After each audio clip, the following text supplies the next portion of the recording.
Welcome, dear listener, to the Sleepy Mythologist. Tonight we drift gently into the world of stories spun by the cleverest spider to ever crawl across the pages of myth, Anansi. In the soft hum of ancient Africa, beneath starlit skies and rustling leaves, Anansi wove tales not just with silk, but with wit. These stories are more than bedtime fables. They're echoes of human wisdom, told through the laughter of trickery and the lessons of pride. Before we begin, I have a quiet question. Where in the world are you listening from tonight? Let me know in the comments. It's always magical to see how far these ancient stories can travel in our modern world. Now, let the web unravel. Long ago, before stories danced on human tongues and before laughter echoed through the villages, the world was strangely quiet.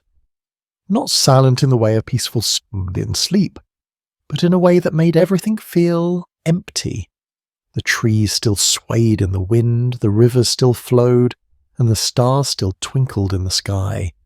But something was missing, something vital, something that gave life its colour and people their joy. There were no stories. In those days, every tale, every legend, every whisper of wisdom and wonder was kept far above, in the kingdom of the sky god Niame. Niame was mighty and radiant, a god with eyes that had seen the birth of suns and ears that had heard the cries of galaxies. But Niame was also possessive, and he had locked all the world's stories in a wooden chest, high above the clouds, hidden from mankind. Without stories, the people had no way to explain why the sun rose, or why the leopard wore spots, or why children laughed and old people wept. There were no lessons passed from one generation to the next, no songs about heroes, no tales of warning, no riddles or jokes. The nights felt longer, and the days felt dull. Around village fires, people sat in silence, staring into the flames, wishing they had something more to pass the time than just their chores and their hunger. Many had pleaded with Niame before. Great kings, wise priests, brave hunters, all had begged him to release the stories. But Niame would thunder from the heavens, "They are not for you, they are divine, too sacred for mortal minds." And so humanity remained in darkness. Not the darkness of night, but the darkness of not knowing. But somewhere, down in the heart of the forest, living among the roots and leaves, was a spider. Small, black, and clever. His name was Anansi. He wasn't mighty like the gods. He didn't carry weapons or rule a kingdom, but Anansi had something none of the others had. He had a mind that never stopped turning, and he loved stories. Even though the world had none, Anansi imagined them. He would lie in his web, letting the breeze rock him gently, and he would think, what if the moon were a drum? What if animals could talk? What if the clouds told secrets? He imagined so vividly that sometimes he laughed out loud. And then he frowned, because no one else could laugh with him. There were no tales to share, no games to play, only silence and routine. So one day, Anansi made a decision. Not out of pride, but out of a deep yearning. If the sky god Niame would not give stories freely, then Anansi would earn them, no matter what it took. He spun a silken thread high into the sky, so high that birds paused mid-flight to watch him. He climbed and climbed, up through the clouds, until he stood before the gates of Niame's celestial palace. The guards laughed. A spider? Here? But Niame, curious, allowed him entry. After all, no spider had dared make this journey before. Anansi bowed low and said, "Great Niame, I wish to buy the stories you keep hidden from the world." The sky god raised an eyebrow. "You? A tiny thing, no taller than a blade of grass? You think you can own the stories of the gods?" Anansi nodded. "If it costs something, then name your price. I will pay." Niame chuckled, the sound rumbling like thunder. "Very well. You shall have the stories, if you can do what no one else has done. Capture for me 3 creatures, Onini the python, Osibo the leopard, and the deadly swarm of Mamoboro, hornets that sting like fire, and never forgive.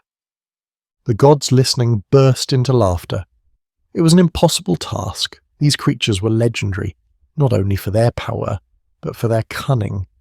No hunter had ever dared face all three. It was like asking a mouse to tame lions. But Anansi simply bowed again and said, "Thank you, Nyame. I accept." And so began the great journey, not of a warrior with a sword nor a sorcerer with a staff, but of a spider with a clever mind, climbing back down to earth with only one thing in his heart, the determination to bring stories to the people, to light their nights with wonder, to fill their days with meaning, and to make the world sing again. No one believed he could do it, but Anansi smiled to himself, because in his mind the stories had already begun. Anansi descended from the heavens on a single silken thread, the winds brushing gently against his small body as he lowered himself back to the earth. Below him, the forest stretched wide and deep, dappled in gold from the morning sun. Birds chirped lazily, unaware that something incredible had just happened above their heads. The gods had issued a challenge, one that no beast, no man, and certainly no spider had ever dared accept before, but Anansi had. When his feet touched the soft soil, Anansi looked around at the trees and the quiet world. Somewhere, hidden in this vast land, were the three creatures that Niam had demanded, and each one was more dangerous than the last. Most would have turned back, most would have laughed at themselves for even considering it, but not Anansi. His heart beat not with fear, but with anticipation, for the game had begun. The first task seemed almost laughable in its cruelty. Capture Onini the python, a snake so long and powerful he was said to stretch from the roots of one tree to the branches of another. His skin shimmered like moonlight on water, and his temper was as quick as lightning. Many had tried to tame him. All had failed. Some had vanished without a sound, leaving only crushed ferns and a quiet ripple of fear among the animals. Anansi knew better than to face the python with strength. He had no fangs, no claws, no mighty arms, but he had something far sharper. A mind that could twist and turn more cleverly than any serpent's body. He sat beneath a mango tree and thought deeply. How do you trap something that thinks it cannot be trapped? How do you fool a creature that believes it is wiser than all others? And then, as he listened to the wind rustling the leaves, he smiled. The plan came to him like dew forming on a leaf, quietly, naturally. Anansi returned home to his wife Aso, who was as clever as she was kind. He explained the sky god's challenge, and she didn't laugh. Instead, she nodded, understanding the seriousness of what he was about to do. "Go," she said, "and speak not to the snake with fear or threat, but with curiosity. Make the serpent question his own pride." So Anansi found a long, straight stick, one that reached taller than a man, and began walking through the forest, dragging it behind him. Soon he came to the riverbank, where the great Onini lay sunbathing, his coils thick and shimmering in the light. His yellow eyes opened slowly when he heard the dragging sound. "What is that noise?" hissed the python. Anansi, pretending to be deep in conversation with the stick, ignored him at first. Then he turned and gasped in surprise, as if he hadn't noticed Onini at all. "Oh, mighty Onini," said Anansi, bowing low. "I need your wisdom to settle a great dispute." The python lifted his head, intrigued. "What sort of dispute?" Anansi gestured to the stick. "This stick claims it is longer than you." I, of course, disagreed. I told it that no creature in the forest could be longer than the mighty Onini, but the stick is stubborn and will not listen. "Please, great serpent, help me prove it wrong." Onini narrowed his eyes. "A stick dares challenge me? Ridiculous." Anansi shrugged.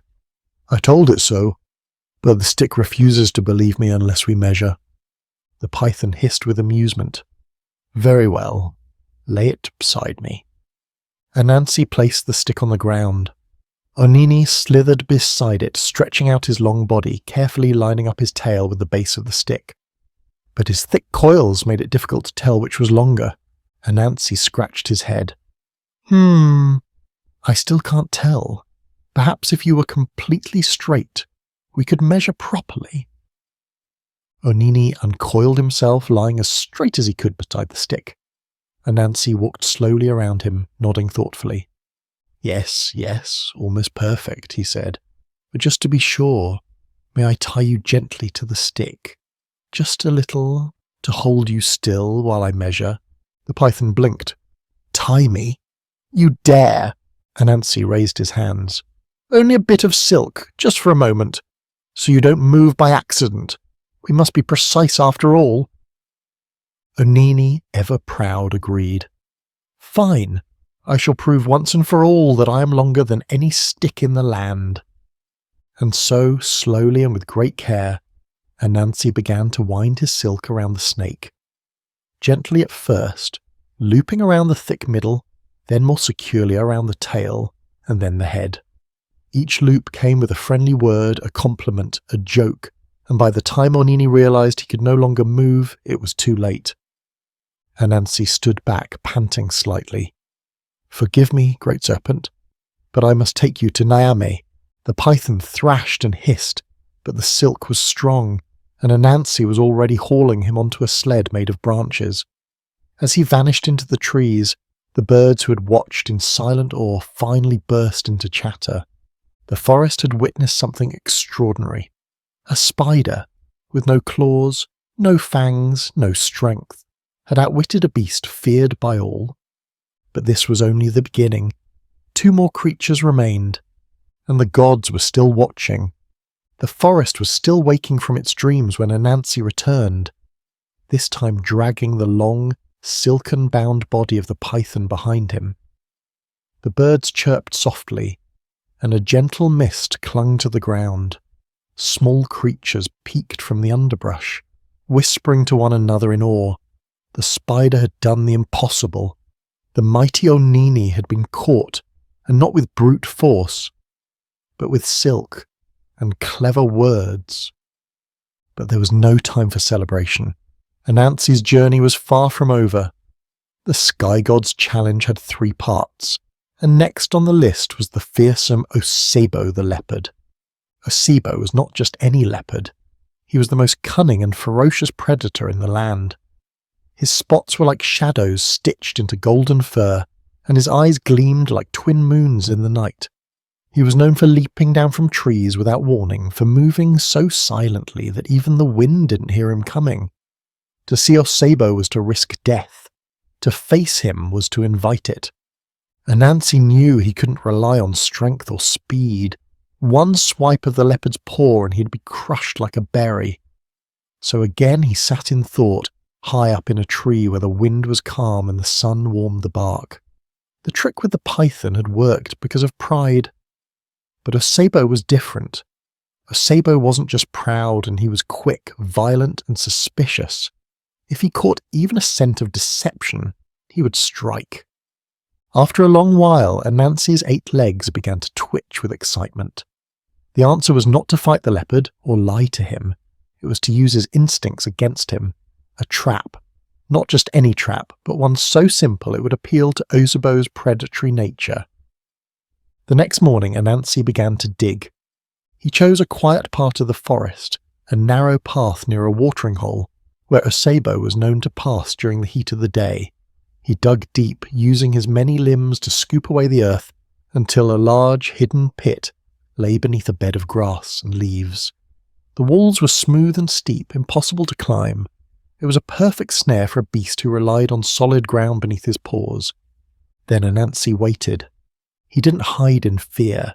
He perched on a branch nearby, humming to himself and spinning tiny threads of silk. He waited for hours, letting the sun creep across the sky. Birds flew overhead. A family of antelope passed. A monkey scampered down for fruit. Still, Anansi waited. And then, at last, came the soft, rhythmic thump of padded feet. Osebo! The leopard strode into view like a storm wearing fur. His shoulders rippled with each step, and his tail flicked with a lazy menace. He was in no hurry. He moved like something that knew the forest was his. As he neared the trap, Anansi called out from the branch above, "Osebo, O great hunter of the night! How lucky I am to see you today!" The leopard halted, looking up with a growl. "Spider, I have no patience for games. What do you want?" Anansi bowed low from his perch. "Only to warn you, mighty one. There are rumours in the forest of strange creatures near the watering hole. I wouldn't want you to be ambushed." Osebo narrowed his eyes. "Ambushed? By what?" "Oh, nothing that could defeat you, of course," said Anansi quickly. "But I heard whispers of a lion, and some say it's been stealing your kills." At the mention of a rival, the leopard's muscles tensed. His pride was pricked. "Where did you hear this?" he demanded. Anansi waved a leg casually. "From the trees, from the wind. You know how they talk. I merely thought it wise to let you know." Osebo growled low in his throat and then, with a flick of his tail, turned to continue on his path, right toward the trap. He didn't even see it coming. One step, then another, and then the ground gave way beneath him. A blur of spots, a yelp, a crash, and the mighty Osebo tumbled into the pit. Dust rose, silence fell. Anansi scurried down from his branch and peered over the edge. There at the bottom was the leopard, dazed, furious, and leaping against the walls with claws that scraped but couldn't catch hold. "You coward!" Osebo snarled. "Let me out! Face me!" Anansi clicked his fangs in mock sadness. "Why would I do that, Osebo? I came to help." "Help!" the leopard roared. "Yes," said Anansi gently, lowering a long, thick vine into the hole. "Here, grab hold, I'll pull you out." Osebo hesitated. His pride battled with his desperation. He tried to leap again, but the walls were too smooth. Finally, with a low growl, he took the vine between his teeth. Anansi pulled, slowly, carefully. Up and up the leopard came, but before he reached the edge, Anansi paused. "Just a moment," he said. "You're so strong, Osebo. I wouldn't want you to fall and hurt yourself again. Let me tie you properly for safety." The leopard's eyes flashed. "You dare!" "It's only for your protection," Anansi purred. "The sky god would be upset if I brought you bruised." Osebo opened his mouth to speak, but in that second Anansi darted down the vine and wrapped it tightly around his paws. One loop, then two, then three. By the time Osebo realized the trap, it was too late. Anansi stood at the top of the pit, panting slightly. The vine now knotted securely to a nearby tree. The leopard dangled upside down, legs bound, roaring into the forest. And once again the birds began to murmur. The second challenge was complete. A spider had captured a beast whose roar could freeze the blood of men. One creature remained, and far above, in the sky realm of Nyame, the gods were no longer laughing. They were leaning forward, watching, waiting, wondering what trick the little spider would spin next. The forest had grown quiet again, but it was no longer the silence of emptiness. It was the hush of anticipation. News travelled quickly in the trees and under the roots. A spider had captured the mighty python, and then, somehow, had ensnared the deadly leopard. Creatures who had ruled the land with teeth and muscle had both been outwitted by silk and whispers. And now there was only one task left. Anansi, though small, walked through the forest with quiet confidence. But even he knew that the third and final challenge was unlike the others. Onini had pride, Osebo had power, but the next enemy was chaos itself, swift, swarming and relentless. The third creature was not one but many, the hornets known as Moboro. No one had ever captured them, no one had even tried. For the Moboro were not a single beast that could be tricked or reasoned with. They were a storm in miniature, a swarm of stingers that moved as one mind. Where they flew, pain followed. Their hum was like the sound of war. They could strip the leaves from a tree, chase elephants away from a watering hole, and sting a lion into madness.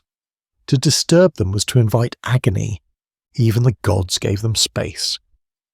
Anansi sat at the edge of a clearing and stared up at their hive, which hung like a heavy dark fruit from the thick branch of an ancient baobab tree.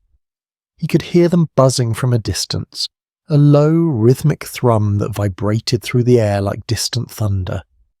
He studied the hive not like a predator, but like a musician reading the strings of a strange new instrument. He could not use strength. He could not use a trap. This was a different kind of danger. He had to convince the Moboro to willingly enter the very prison he would build for them. It was a plan that needed not only trickery, but theatre. He returned home and began to prepare. He cut a large gourd in half, hollowing it out until it could hold something small or many small things. Then, with a bit of dried banana leaf and some water, he fashioned a makeshift shelter. Next, he plucked a few ripe bananas and mashed them to create a sweet, sticky mixture, something that would smell delicious to a swarm. The scent was strong, rich, tempting. He even added a few drops of wildflower nectar. When the tools were ready, he made his way back to the tree. The sun was hot that day, beating down on the forest floor with golden intensity. Anansi looked up at the hive. The hornets buzzed louder now, their wings catching the light. He placed the banana mixture near the base of the tree, and then poured some water onto the broad banana leaves, letting it splash around him as though rain were falling.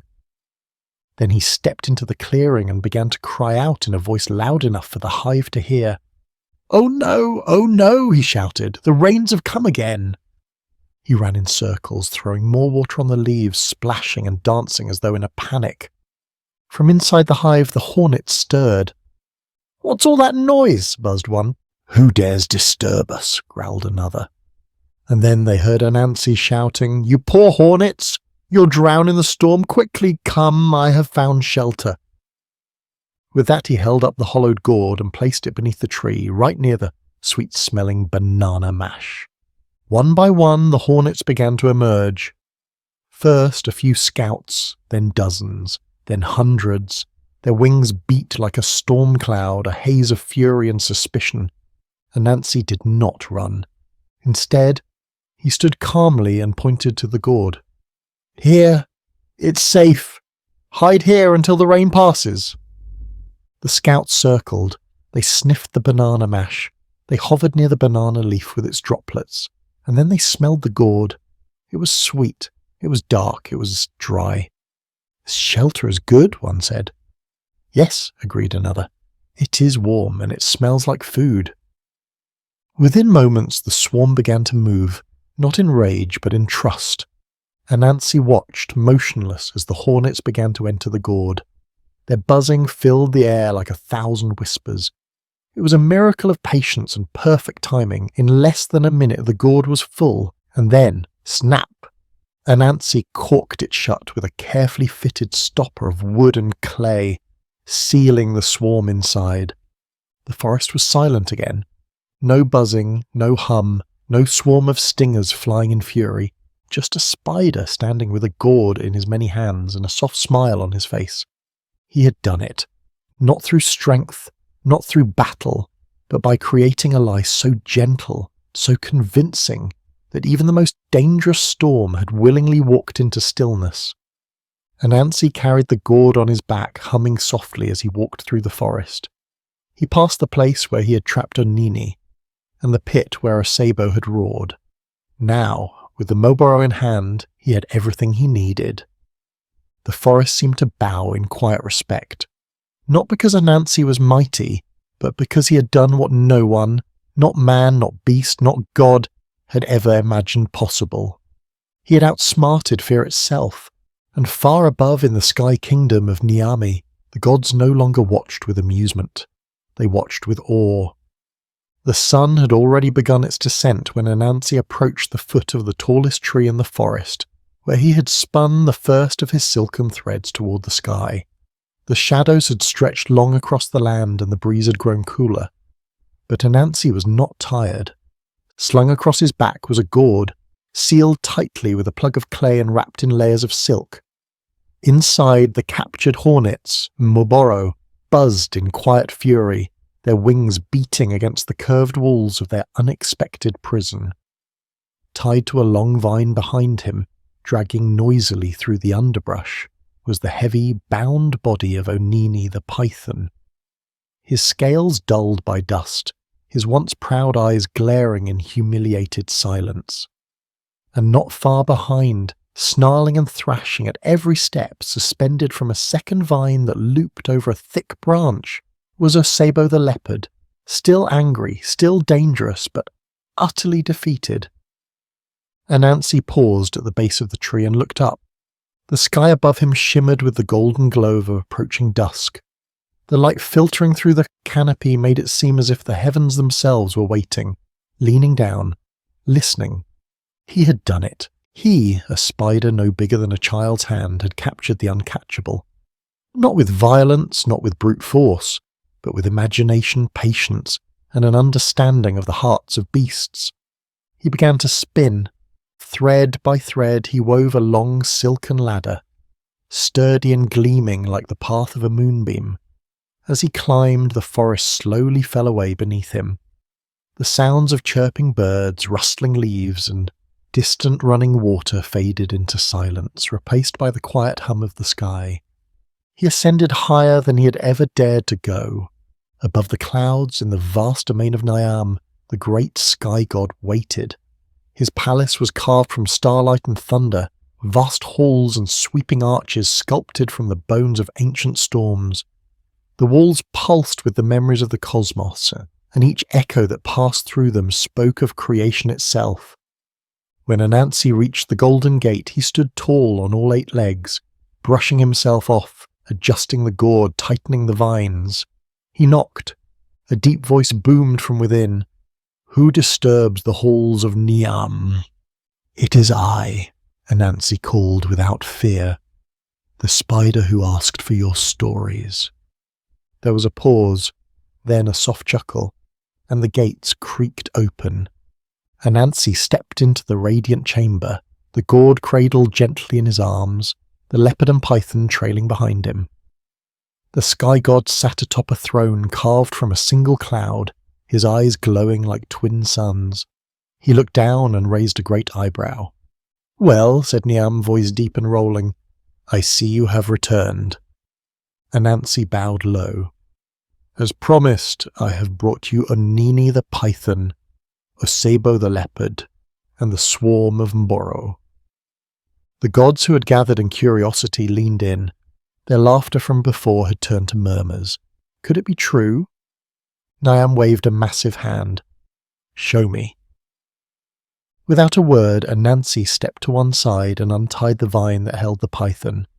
Onini slithered, bound and defeated, before the throne, his tongue flicking in shame.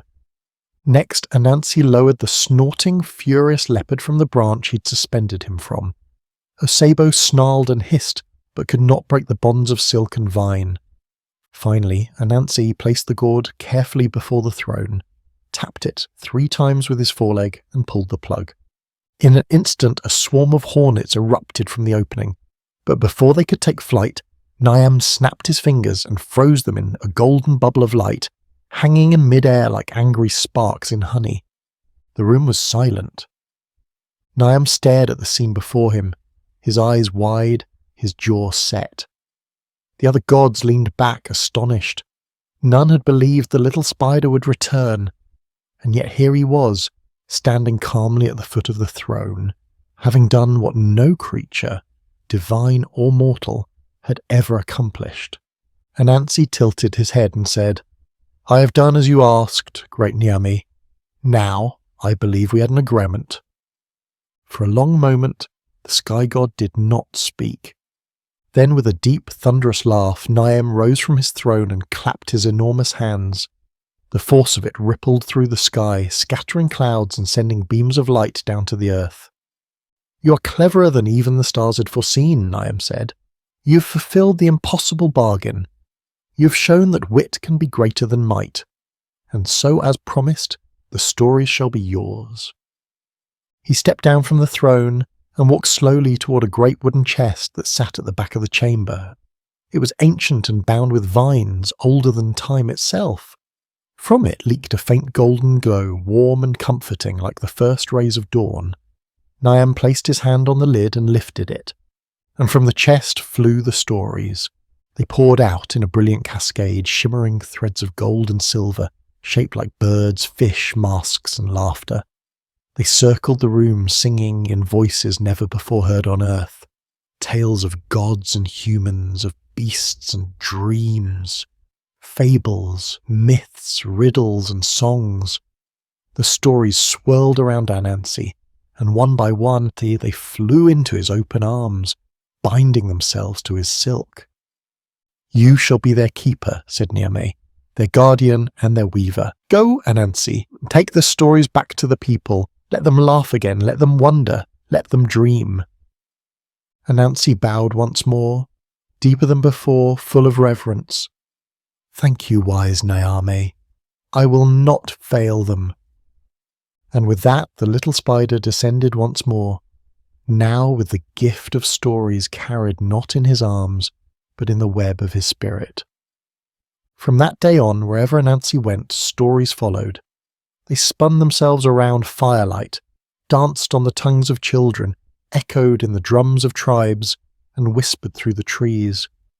And long after Anansi's footsteps faded, the tales remained, spun, retold, reshaped, but always bearing the spark of one clever spider who dared to outwit the gods. When Anansi returned to the earth, he did not descend in silence. The wind whispered his name. The trees bent their branches gently in his direction. The rivers, once quiet and dull, began to hum strange melodic tones, as if remembering something long forgotten. For in his silk, in the invisible threads he carried with him, danced something that had not been felt on earth for generations. Stories. Real stories. The kind that make the soul lean in and the heart beat a little faster.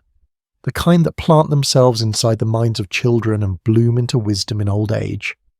The chest of tales had been opened, and now they were his to share.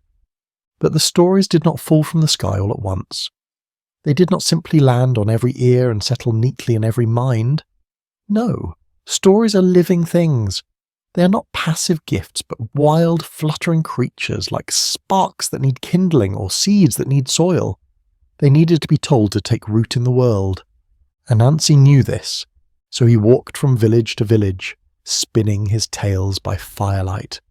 He would perch on a rock or tree stump, or hang from a branch upside down, and begin his weaving, not of silk, but of words. And oh, how they listened! Children sat wide-eyed, clutching their knees, as Anansi told of how the moon once lost her silver smile, and had to steal it back from the crocodiles of the river. Old men who'd forgotten how to laugh found their stomachs aching from joy as Anansi mimicked the foolishness of proud animals who thought themselves too clever to be tricked. Women stirring stew in great pots would pause mid-motion, caught in the rhythm of a tale about forbidden fruit or enchanted forests. At first, the people did not know what to make of these strange new things. They had no word for them yet. They called them Anansi's little webs, or the wind he seeks, or simply the magic. But soon they had a name, stories. And once they had names, they grew. People began to tell the stories after Anansi left. They retold them at night, around fires. They changed small details, added a laugh here, a warning there. They turned tales into songs, into proverbs, into dances. What Anansi had started became something much bigger than himself. But Anansi never minded. He wandered far and wide, carrying with him not just stories, but the idea that stories belong to everyone.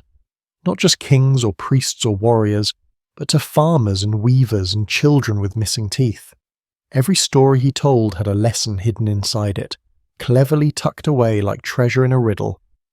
One story warned of greed, another showed the price of pride. Still another whispered about the power of patience.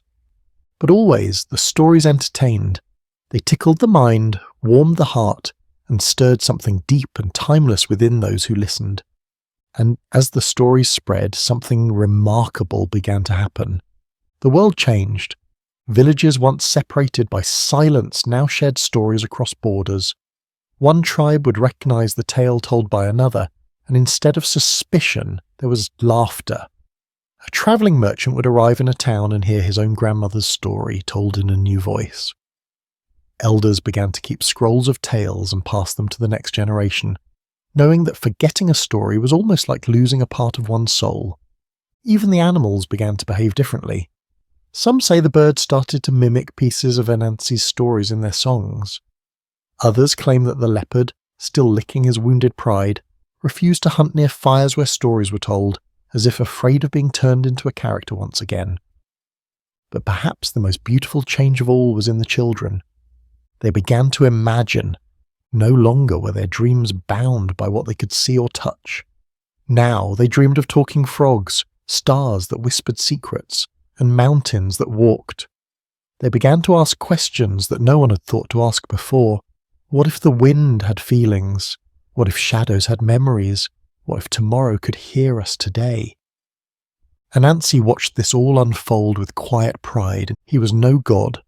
He had no kingdom, no golden throne, but his kingdom was made of words, and his throne was wherever someone stopped to listen. Still there were some who scoffed. They saw no value in stories, only in power or wealth. They called him a trickster, a clown, a meddler. They warned others not to trust the spider who played with tales like toys. But even those critics, in time, found themselves repeating one of Anansi's stories, perhaps to make a point, perhaps to win a smile, and before they realized it, they too had become part of the web. Because stories once told do not disappear. They live in the spaces between words, in the glances shared between listeners. They hide in lullabies, proverbs, even in silence. And Anansi knew that once the people had tasted the sweetness of story, they would never again be content with silence. And so the gift that had once been locked away in a sky god's chest now shimmered on every tongue, every breeze, every fire.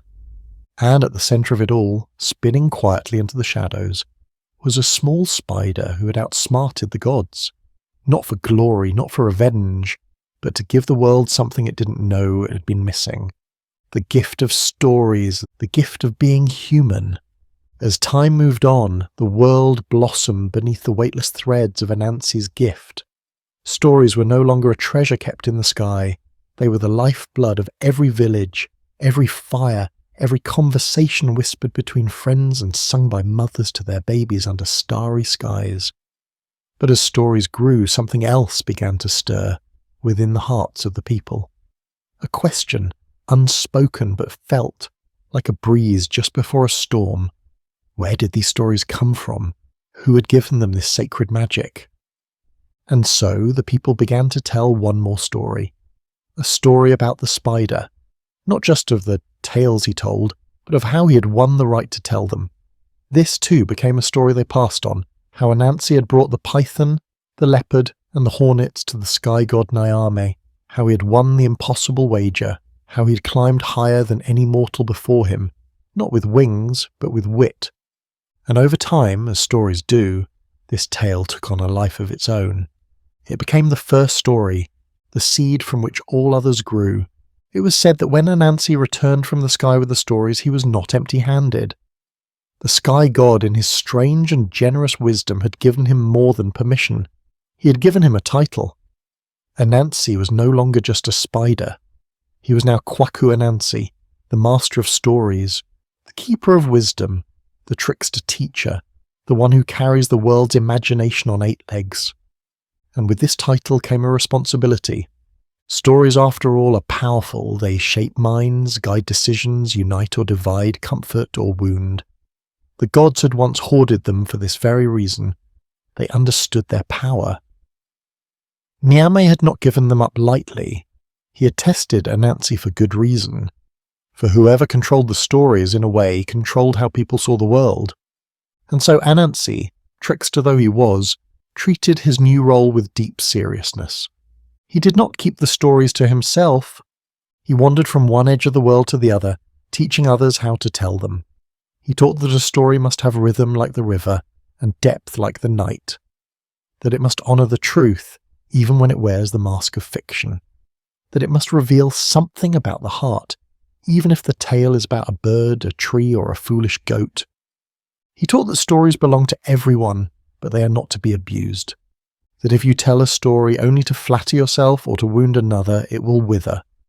But if you tell it to heal, to teach, to connect, to make someone's eyes widen, or their lips curl in sudden laughter, it will bloom. And so the people began to understand that the gift they had been given was not just for amusement, but for meaning. Fathers told stories not just to entertain their sons, but to prepare them for the road ahead. Mothers used them to pass on the quiet strength of their grandmothers. Elders wrapped lessons in humour so that even stubborn youth would carry them unknowingly, like seeds hidden in a pocket. The blind learned to see through story. The lonely found companionship in it. The grieving found comfort. The lost found a path. And Anansi, he watched from the shadows, always spinning. Sometimes he appeared as a traveller with a riddle, other times as a voice in the wind, correcting a detail in a tale being told. Occasionally he would visit a child in a dream and whisper a story that no one had ever heard before, one that would change that child's life forever. But he never stopped weaving. He wove stories into music, into games, into art. He wove them into lullabies and warnings, jokes and epics. Even silence, when handled carefully, could become part of the tale. He wove truth with lies and lies with truth, until the line between the two became a mystery worth pondering and not just solving. And something marvellous happened. The people became more than just listeners. They became storytellers. Each voice added its own twist, its own flavour. Stories from one village travelled to another, and when they returned they were different, richer, wiser, deeper. The stories multiplied like stars. And soon, Anansi realised something unexpected. Though he had once stolen the stories from the gods, he could no longer own them. They had become wild and free. They had grown wings, roots and voices of their own. He had given them to the world, and the world had made them immortal. And so the people honoured him, not with statues or temples, but in the way that meant the most. They remembered him. Every time a tale began with once upon a time, or long, long ago, or let me tell you about a clever spider, the spirit of Anansi stirred. His web stretched across the world now, made not of silk, but of memory. And perhaps, if you're very still, very quiet, and open your ears just right, you might hear him even now, not speaking, not shouting, but chuckling softly from somewhere nearby, listening to his stories being told. And in that chuckle there is joy, not the joy of someone who has stolen something, but the joy of someone who has given something away and seen it grow into something far more beautiful than he ever imagined. A story, the first story, the story that never ends. As the stories of Anansi spread far and wide, finding homes in the hearts of countless people, something curious began to happen. Not in the villages, not among the children or the elders, but in the lofty realm of the gods. At first the gods had been amused by Anansi's boldness. After all, what was a tiny spider next to beings made of stars and thunder? They had watched him climb to the heavens, expecting him to fail, to be devoured or humiliated. But instead he had returned with all three impossible prizes, the python, the leopard, and the hornets. He had fulfilled Niam's challenge and earned the stories fair and square. They had clapped, laughed, and marvelled at the spectacle. But as the days turned to seasons and the seasons turned to years, the laughter faded.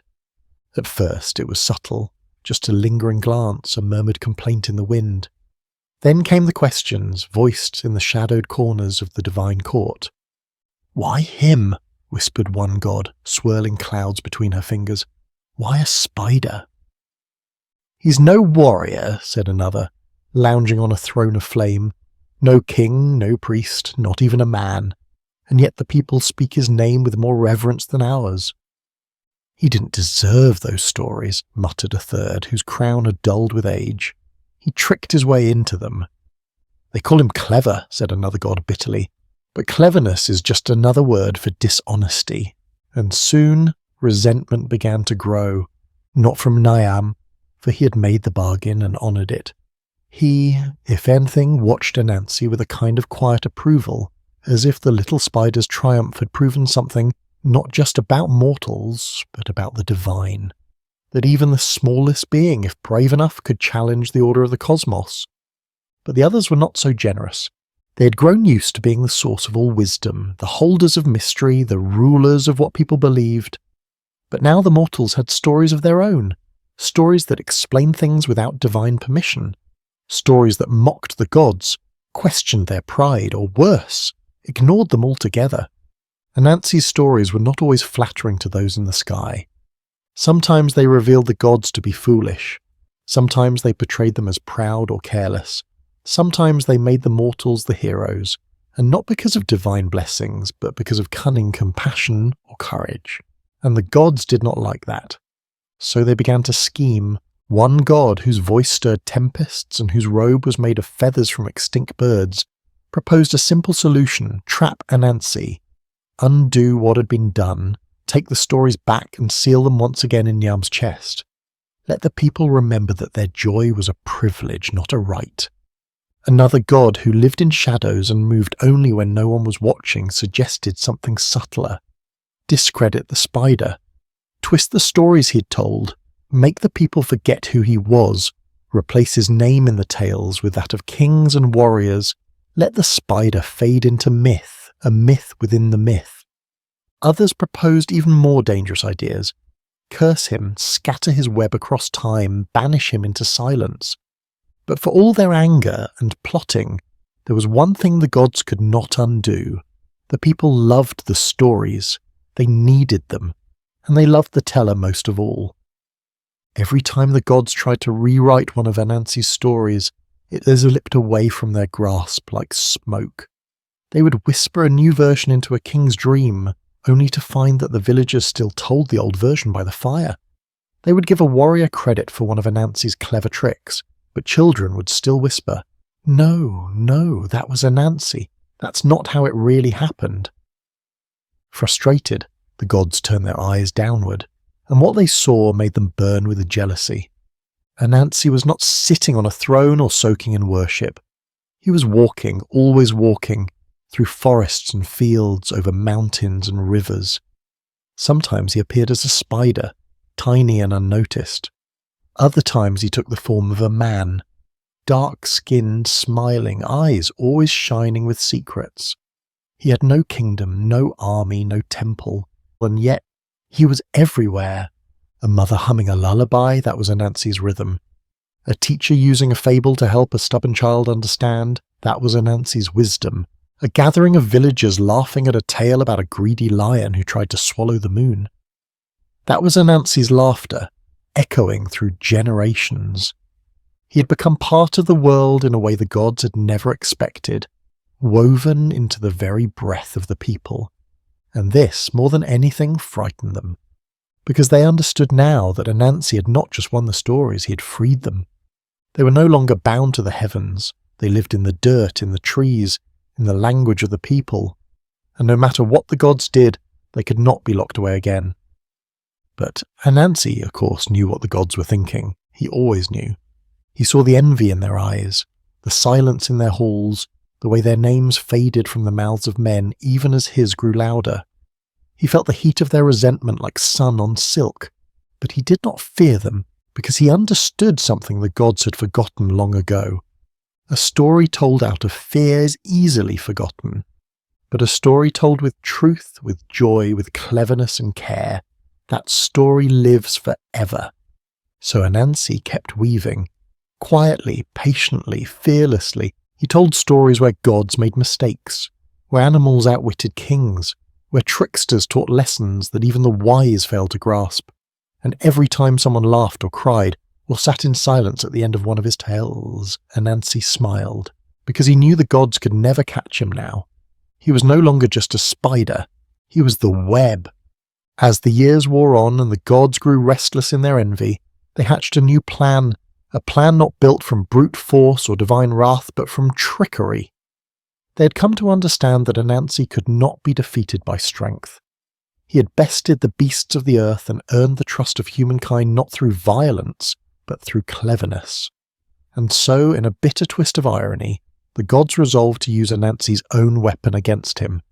Their scheme was subtle and slow. It did not begin with thunder or flames, but with whispers in the wind, rumours carried by leaves, doubt seeded in the minds of mortals. They began to say that perhaps Anansi had never truly earned the stories. Perhaps he had stolen them, deceived the sky god, twisted the truth. Perhaps he had not been clever at all, but lucky. Or worse, dangerous. They sowed suspicion, but suspicion alone could not undo Anansi's bond with the people. They needed to trap him, publicly, ridiculously, make a fool of the fool. So one day, in the high council of the gods, a lesser deity, clever in her own right, and as petty as she was cunning, suggested they tempt Anansi with what he loved most, recognition. "We cannot take the stories back," she said, "but we can offer him a throne, a golden one, give him power, status, a crown of vines and rubies. He won't resist, and then we take it away, make him a joke, turn him from a symbol of wisdom into a cautionary tale." The others agreed, and so the gods carved a grand throne at the top of the tallest coconut tree in the land. They adorned it with jewels that shimmered like stars and painted it with the ink of night skies. They hung signs from the branches that read, "The seat of the true storyteller." And word quickly reached Anansi. He was walking through a quiet village when he overheard it from a group of wide-eyed children. "Did you hear? The gods have made a throne just for Anansi, the highest throne in the world. He's finally going to be crowned the king of stories." He paused. He smiled. But not because he believed the throne was real. No, Anansi knew exactly what the gods were doing. Still, he decided to go. He did not go to accept a crown. He went to spin a new story, one so absurd, so upside down, that even the gods would not know what to make of it. When he arrived, the people were already gathered in awe. They stood at the base of the coconut tree, looking up at the glittering throne nestled in the highest branches. They whispered in excitement. A few gods disguised in mortal form stood among them watching. Anansi approached, bowed to the crowd and said with a grin, "Well now, if I must climb for my glory, I suppose I should stretch first." The crowd laughed as they always did, but the gods said nothing. They waited. Anansi began to climb. He climbed slowly, theatrically, as though each branch were a riddle to be solved. At every level he paused to shout something ridiculous down to the people. "Did anyone remember to dust this tree? Who put the bananas on the throne? I prefer mangoes. Are these coconuts blessed by Nyame or merely decorative?" The people laughed until their sides hurt. The gods clenched their jaws. And then, just as Anansi reached the final branch, just as he was about to sit upon the shimmering throne, he vanished. No sound, no warning, just gone. The crowd gasped. The gods blinked. And then the throne itself began to creak. The golden frame twisted. The jewels darkened. The paint ran down the bark like melting wax. The throne crumbled under its own weight and dropped from the tree with a thud, crashing into the dirt below, where it shattered into 100 useless splinters. There was no Anansi in the wreckage, only a banana peel with a tiny note stuck to it. The note read, "A true storyteller needs no throne, only ears willing to listen." Silence fell. And then, laughter. Not from the gods, but from the people. First a few chuckles, then a wave of full-bellied joy that echoed through the trees. They understood the joke. Anansi had not fallen into a trap. He had turned the trap into a tale. He had made the gods the punchline. Some say he watched the whole thing from a nearby branch, invisible to all. Others say he was already far away, telling a new story in a new village before the throne even hit the ground. But one thing became clear. The gods could not humiliate Anansi, because Anansi had no ego to bruise. He didn't want a title. He didn't need a crown. His power did not come from above. It came from below, from the soil of stories, from the laughter of children, from the knowing glances passed between generations. He had no need for golden thrones. He ruled a kingdom built from words. And that day a new story was born. The story of how the gods tried to crown a spider and were crowned fools instead. It spread just like all the others, on wind and breath and firelight. And wherever it was told, Anansi's chuckle echoed faintly in the background, like a thread weaving its way through time. Because stories are not things you can trap, and neither is the spider who carries them. On some nights, when the sky is clear and the stars burn like silent candles in the vast black dome above, the elders say you can still see him. Not with your eyes, not exactly, but with something deeper. With the part of you that still believes in magic. With the place in your chest that stirs when a story begins and time seems to slow, and suddenly you are no longer just a person sitting in the dark. You're inside the tale. You're walking beside spirits, chasing laughter through ancient forests, hiding from monsters made of moonlight and shadow. That's where Anansi lives now. Not on the ground, not in a corner of the sky, but in between. They say that after Anansi had given the world its stories, after he had tricked the python, trapped the leopard, and bottled the hornets, after he had spun tales that could teach the wise and make fools laugh, he did not die. He simply became. He became part of the fabric of the universe. Some say he lives in the stars, hiding in plain sight. That when you look up on a warm night and trace the constellations, you'll find his web stretching between them, thin and nearly invisible, connecting Orion to Cassiopeia, the Pleiades to the North Star. He dances there, quietly, crawling from one story to the next, tugging gently on the threads of fate. Not to control it, just to weave it. Others say Anansi went deeper still, that he became not the web but the silk itself, that every story ever told is a single thread pulled from his great cosmic loom. And every time you tell a story, whether it's whispered to a child, shouted in a village square, or typed in secret on a screen, you are spinning your own little piece of Anansi's eternal tapestry. But wherever he is, one truth remains: he is not gone. You feel him in every story that twists at the end, in every tale where the smallest creature overcomes the largest, in every moment when cleverness wins over cruelty and wit triumphs over brute force, and you feel him most of all in laughter. Not just any laughter, but the kind that catches you off guard, the kind that bubbles up from your belly when you realize that you've been fooled, but in a way that makes you wiser. That's Anansi's favourite kind of joke.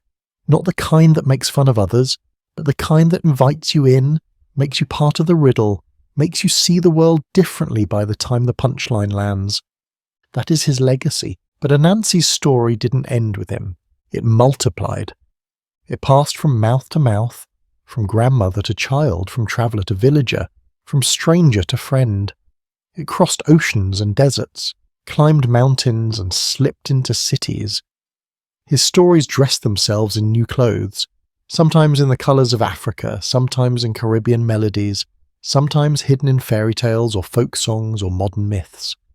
The spider kept moving. He changed names, changed forms. In one place he was called Kwaku Anansi.